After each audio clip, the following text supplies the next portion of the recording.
তোমাকে ছাড়া একদিন কাটানো এক রাত পাড়া দুহাত হয়ে যাও আজ বাধাবিহীন। বলো কবিতা হয় চলো বাগানে দাবানো জমানো জল ছড়ায় যেমন ঠিকানাহীন। ও চেয়েছি যতবারই হয়েছে ছাড়াছাড়ি, মরেছি ততবারই এসেছে এক বেদনা দিন। বেশি আমাদের মধ্যে মারপিটটাই হতো, এই ডাস্টার ছোড়া, পেন ছোড়া, খাতা ছোড়া। তবে পড়াশোনার দিক থেকেও দুজনে মিলে বেশি মারকুটে আমি ছিলাম, আমি হাত চালিয়ে দিতাম ভুলভাল, আর ম্যাক্সিমাম টাইম ঝগড়াই করতাম, ঝামেলাই বেশি হতো। না না, রিলেশন শুরু হয়নি তখন। কলেজের স্যাররা খুব এনজয় করতো ব্যাপারটা, দুজনে আদায় কাজ কলায় খবর, মানে আদায় কাজ কলায় ছিল সম্পর্ক। মারপিট তো হতো, বোতল ছোড়া, আর সেই জন্য আমাদের দুজনকে একসঙ্গে রাখতে ভালোবাসতো সবাই আর কি, যে এরা দুজন একসঙ্গে থাকলে মাতিয়ে রাখবে জায়গা।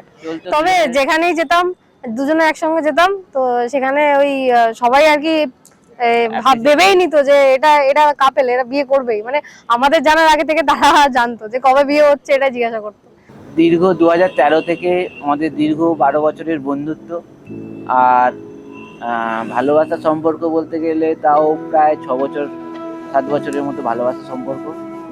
এই 12-13 বছরের বন্ধুত্ব, 6-7 বছরের ভালোবাসা শেষে এসে পরিণয় হচ্ছে আমাদের বিয়ের মাধ্যমে।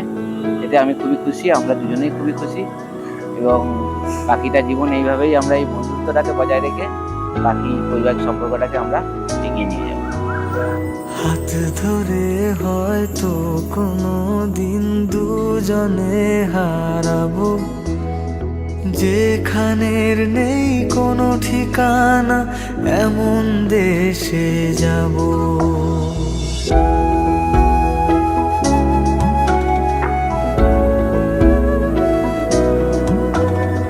হাত ধরে হয়তো কোনো দিন দুজনে হারাবো, যেখানের নেই কোনো ঠিকানা এমন দেশে যাব।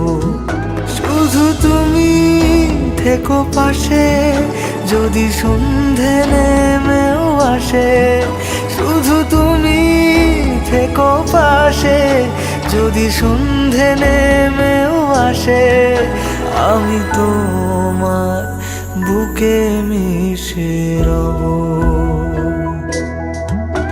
আমি তোমার বুকে